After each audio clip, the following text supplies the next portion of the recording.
Silverwolf and Loucha, these are the two primary characters on the next banners. I'm going to be talking about the characters on them as in the 5 stars as well as the 4 stars and which ones I personally would recommend based on the state of your account. First and foremost, Loucha. This is the individual who I recommend for the vast majority of you, very simply because he is a healer, and the only healers in game we have right now are Bailu and Natasha. A vast majority of individuals won't get Bailu, and every healer is ultimately universally usable. You can slot them into any team, and if we're being blunt and talking about the characters, the only imaginary unit we have in the game is Welt. I don't even have a imaginary character, and as a result, the value Loucha holds long term can entirely shift depending on how many imaginary characters you want. Is the enemy you're facing off against weak to imaginary for 1 point, and subsequently, do you have a Bailu? If you don't, he's a good pickup. If you do, he's a good pickup. The biggest issue with characters like Bailu and Natasha is that yes, they heal a lot and they're pretty good at what they do, and even Natasha, she has her cleanse,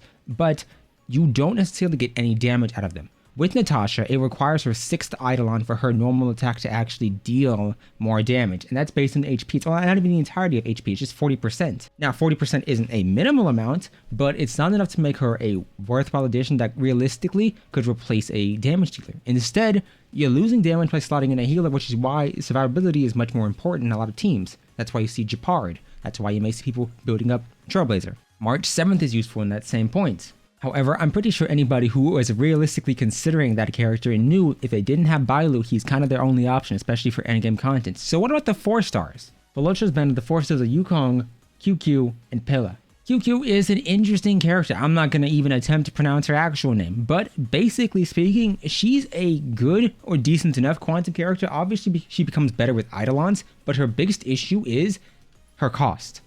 This overall skill that she gives her a slight damage bonus. It's useful, but it can entirely drain your team of their skill points. And as a result, if you need, hypothetically, her to do her damage, but a healer afterwards, or maybe using Fire MC afterwards, she can run the issue of draining your skill points to such an extent where you can't use the more important abilities later on. Now, don't get me wrong, I like her, she's erudition, she has AoE, and her ultimate is pretty cool, and she's really cute, to me at least, so I will build her out, but as of right now, if she's your only quantum character, it's kind of debatable as to if she's even worth building at the moment. Her primary Eidolons that I would say are the most game-changing is her E1 for the slight bonus of damage, and then her E6 just for the refunding of that skill point. Overall, the other ones here are decent, but nothing like just getting a skill point back, especially if she uses all of them. If you're looking at Pela, she's great. She has defense reduction overall in her entire kit, and as of right now, she's actually pretty decent. She reduces your enemy's defense, which is, I think, at least to my knowledge, the only form of one of the few forms of defense reduction. The only alternative you would have is hypothetically if you were going for somebody like Zila, and you had the entire quantum set, which ignores defense, not reduces it, ignores it. She's great, but because she's a debuffer, the issue you're going to run into is that for some teams, somebody like Silverwolf might be better, and I understand that's a 5-star unit, but for other teams, you may be more inclined to just bring a buffer like Tingyun or a Bronya if you have her. Now, speaking of Tingyun, Yukong, she's the other fox girl, and she's also imaginary, which is great. But as a Harmony character, she's liable to be a buffer. I don't know if she's going to be a speed buffer, an attack buffer, or what the case may be with her. Just know that Harmony characters as of right now are pretty good. At least Tingyun is, and once again, like with Loucha himself, imaginary is a rare element to have, and the more elements you have to cover those bases, regardless of what they may be, the better. Switching on over to Silverwolf, being blunt, the vast majority of you do not need this character and should not pull. She is, if you played Genshin Impact, she's like Nilo. She performs really well once you build a team around her. Don't get me wrong, Silverwolf is a debuffer, and she's great for quantum teams and for mono elemental teams, but as an agility character, she's neither the hunter erudition characters you need for damage, nor is she your survivability characters like preservation and abundance, so she's in this weird middle ground. Her competition is Pela. Sampo's also there, but Sampo is more of a damage over time-esque character. And as such, I cannot comfortably recommend you pick up Silverwolf if you don't have Zila. If you do, great, good. If you sim for her, great. I'm pulling for her, she's cute, I like her. But I also am pulling for Loucha, just for the guide purposes. Realistically, if you're looking at this character, you need to understand that her value goes up the more quantum units you have, and the more units that can take advantage of her overall debuffs. If you have a QQ built up, if you have anyone else, or intend on pulling for more quantum in the future, or intend on getting Zealot in the future, she's great. Pick her up. With that out the way, let's talk about 4 stars. You have Asta, you have Dan Hung, who I haven't really used a lot, and then you have Serval.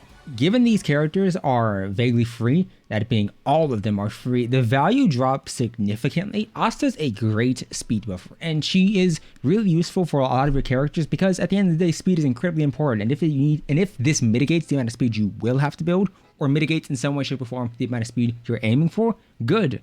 For Eidolons though, I don't think any of these are too good. I'm not saying they're bad or not worth picking up. If you grab them, great, but none of these are, at least in my opinion, game changing.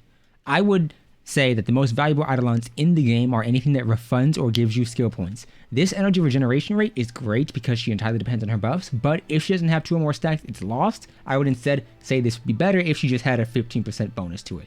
Either way, anyone who is using Asta isn't necessarily using her even for the attack buff, they're mostly just going for that nice big speed buff. Dan Hung, he as of right now is one of the few wind characters you have. And speaking bluntly, he's actually pretty good. At E0, he's comparable to Zila and Yang Qing. So that means that if you don't have a damage dealer built up, or if you use him a lot, he's liable to be wonderful for you, and each Eidolon is pretty useful. A crit rate bonus, despite the restrictions behind it, is going to help you balance out your crit stats, and if you're facing off against single target enemies or multi-targets, they have lower HP. If you're facing off against one boss like Svarog, you're kind of in a bit of a situation to where this isn't gaining as much value because of the constant HP bonus of the new health bar. I'd say though, all of his Eidolons are wonderful, so if you get any of them, be glad. He's a really nice character. He just doesn't give himself any crit, so he's going to be a bit more difficult to build out. And finally, Serval. This character is, and to this day actually in my opinion, stands as a really great lightning character, especially for erudition. Don't get me wrong, she's no Jin Yuan, but she's good enough to warrant building. I had my stuff on her. I think I gave it to Jin Yuan when he came out, but as of right now, you all got her for free. And because of that, you all know how she performs. All of her Eidolons are really useful. I would say that the energy regeneration is great just because of her ult, and her ultimate spans out to multiple enemies. So if you're facing off against robots or Svarog, specifically Svarog, she's wonderful. I'd say her E6 kind of depends on her E4 proccing, and her E4 kind of depends on shock just working consistently. If you don't care about the debuff itself, if you don't care about this damage over time, you can ignore it. But, you know, her first and second are pretty good.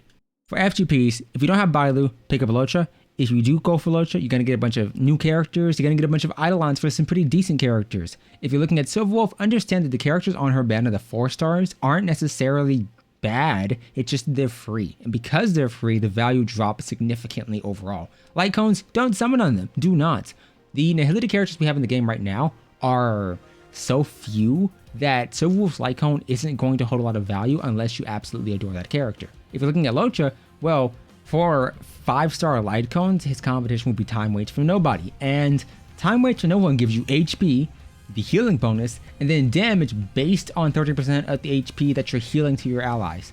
And this continues even if the ally is fully healed. So the thing is, his light cone has to contend or give some form of damage to make it more worthwhile. I'm not saying it's going to be bad, but if he was great at E0 with no light cone, then you need to provide something else to the team, whether that's an attack buff, whether that's a damage bonus, or whatever the case may be, to justify pulling for it. At the same time, if you're looking at light cones, just understand that shared feelings, post-op conversation, and quid pro quo are all wonderful light cones. So you don't need light cone. I think abundance light cones and nihility light cones aren't necessarily where it's at. Instead, I would personally recommend saving up, whether that's for a Zila light cone like in the night, or a Jin Yuan light cone. Either way, that's going to do it for this video. If you did indeed enjoy, consider subscribing. Hey, head over to the Discord server, it'll be linked down below. But I do wish you the best of luck on your summon, regardless of which banner you're going for, whether you're free to play or whale. I hope you get them all early.